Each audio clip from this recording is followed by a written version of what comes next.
మీరు ఎప్పుడైనా అరే 24 గంటలు పాస్టర్ గారి ఫుల్ ఫీట్ ఎక్కి వాక్యం చెప్పటం ఏంటి, ఏమి నాకు వాక్యం చెప్పటం రాదా, పాస్టర్ గారు మీరు తప్పుకోండి నేను వచ్చి నిలవబడతానని లోపట ఉండాల్సిన వాడు బయటికి రాకూడదు.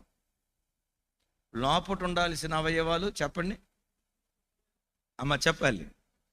ఇప్పుడు గుండెని దేవుడు ఎక్కడ పెట్టాడు తల్లి? ఇప్పుడు లోపట ఉన్న గుండె రాయ్, ఎంతసేపు లోపట ఉంటాం, నేను కూడా కాస్త బయటకు వస్తానని చెప్పి గుండెని ఇట్లా బయటకు పెట్టామనుకోండి, గుండె ఇట్లా గుట్టుకుంటా ఉంటే ఎట్లా ఉంటుందా ఫోటో? సరే గుండె దాకా పక్కనే, గుండె దాకా ఎందుకు, నా వైపు చూడ.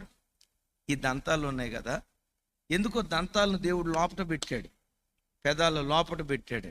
2 దంతాలు మన ముక్కులాగా బయటకు రాకూడదని 2 పళ్ళు ఇట్లా బయటకు వచ్చినాయి అనుకోండి, ఎట్టుంటాయి చెప్పండి అమ్మ, ఎట్టుంటుంది?